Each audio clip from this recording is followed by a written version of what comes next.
Agi mau nanya di sini tadi katanya hidup bagaimana caranya biar kita disukai Allah. Iya. Dan terus kita manteng ke Allah gitunya Ustadz. Agim. Terus Gak apa-apa Ustadz juga. Mohon Ustadz. Apa aja yang Ibu bahagia? Mohon. Bebas. Tapi kan kadang-kadang kita itu hidup itu banyak futurnya gitu. Agim sering manteng ke Allah zikir tapi tiba-tiba emut iya emut itu gitu. Jantan seueur emut dunia nah dibanding ke Allah nah gitu. Bagaimana caranya supaya kita tetap manteng ke Allah gitu. Ya abis ingat dunia ingat ke pemilik dunia gitu. Gitu ya.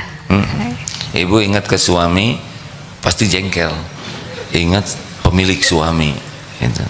Ingat ke anak kesel. Ingat pencipta pemilik anak. Jadi nggak mungkin kita nggak punya ingatan. Yang penting tiap ingat sesuatu ingat kepada pemilik penguasa penentu segalanya Allah. CSY cepat kembali ke Allah, sering ingat Allah, yakin. Dilatih saja terus gitu. Pokoknya kalau udah kelamaan lupa ke Allah pasti galau. Allah tahu hati kita lagi lupa, simpan aja oleh Allah gelisah. Karena udah nggak enak, udah cepet aja istighfar, cepet a'udzubillahi minasyaitonirrajim, cepet zikir. Ya tidak bisa selesai dengan mikir tanpa dibimbing Allah, nanti keputusannya salah. Gitu Bu.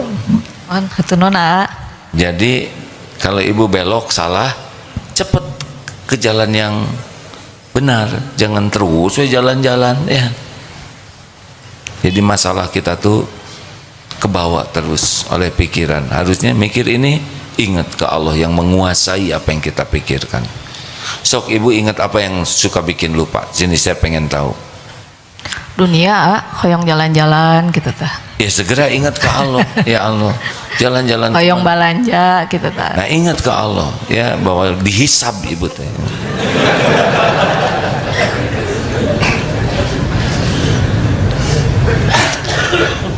Al ceritakan, jangan Al nih suatu saat ceritakan, jangan ini ya menjerumuskan sekali. Suatu saat sedang nganter anak anak cucu di sebuah mall. Mall itu adalah dunia penuh cobaan ya. Ada sepatu tuh, sepatu bagus, sudah ada, tapi dilihat bener bagus nih. Coba aja dicocok, mungkin perlu ini sepatunya multifungsi. Masuklah. Alhamdulillah nomor 41 dirasa sempit. Sudah, maaf ya ininya kesempitan, nggak apa-apa, nggak apa-apa.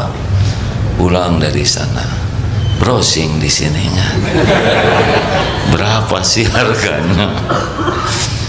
Kebeli sih insya Allah, adalah rezekinya. Cuman aduh sayang gitu uang segitu. Besoknya ngantar anak sekolah, tahan kalau punya keinginan ya. Abah juga pengen, tapi ditahan karena masih ada sepatu. Sambil kebayang itu kayaknya enak juga tuh pakai sepatu itu, apalagi mau tugas jauh musim dingin dipas-pasin ya, jadi ini anget tuh, aman lah kan. Kalau sudah ingin semua alasan jadi pas ya. Tahan, tidak masuk itu ke sholatnya sepatu nggak kira-kira pisan, astagfirullah. Sampai tidak, kalau lagi ingin tidak boleh, jangan buka lagi, udah cukup yang ada, udah banyak yang ada juga, sekali pakai juga paling sepasang, tidak mungkin lebih dari itu. Tadi subuh ada seseorang sebelum ngimamin bawa ke mihrab sana, apa katanya ini ada kiriman, kelewat, aduh seperti kotak sepatu. Itulah yang menyebabkan sholat subuh bacaannya pendek tadi. Aduh rusak. memalukan sekali. Allah tahu tuh sholat tuh pengen cepet lihat itu karena astagfirullah, astagfirullah. Ini asli hadirin ya, saya harus ngaku nih, kan ada yang sholatnya pendek ya, sebetulnya itu ada yang lihat, ada yang wirid jadi ringkes, cepet-cepet ke dalam, dicoba, aduh pas hadirin,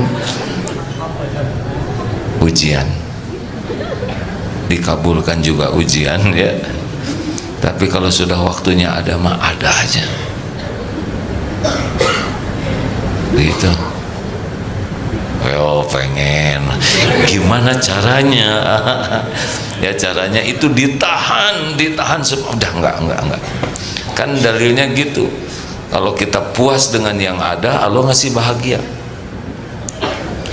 Aduh tadi teh sepeda teh pakai sepatu itu, kata yang ngasih teh nggak cocok, itu bukan buat sepedahan, katanya itu sepatu boot. Ya nggak apa-apa lah, nggak kuat pengen make begitu. Begitulah hadirin, dunia ternyata masih menggoda ya. Nah artinya hati-hatilah dunia ini. Kalau nggak perlu amat mah teken aja. Tapi kalau udah waktunya ada mah ada sendiri bu. Ada seseorang, ini dapat kisah ini di Semarang. Ada seorang ustadz, ini dua, ini satu perguruan. Tapi qadarullah yang satu itu oleh Allah ditakdirkannya rezekinya lebih dari cukup. Sedang ustadz yang satu sahabatnya ini Allah mencukupinya dengan pas-pasan. Sampai suatu saat silaturahim ke ustadz ini, ustadz gimana ya supaya rezeki saya itu dilapangkan oleh Allah kayak ustadz gitu. Wah gak tahu. Sedang begitu datang tamu biasa, karena di daerah Jawa kan silaturahim, yai kulo ngaturaken matur suwun sangat nggih. Doa yai, masya Allah usaha saya jadi bagus, rezeki jadi banyak. Kata yang tamu, tolonglah terimalah yai ini. Ngasih tuh kunci mobil dengan BPKB dan STNK-nya. Terimalah yai ini, walaupun gak bagus-bagus amat, tapi mudah-mudahan barokah, yang penting dipakai dakwah. Terima kasih pulang. Ini lihat nih, itu rezeki begitu gampang. Punya mobil enggak, boro-boro mobil pak, rumahnya juga dia udah, ini mobil kasih ini tuh, nggak pakai rumit.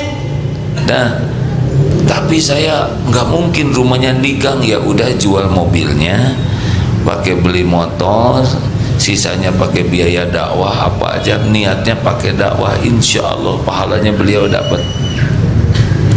Terima kasih dah.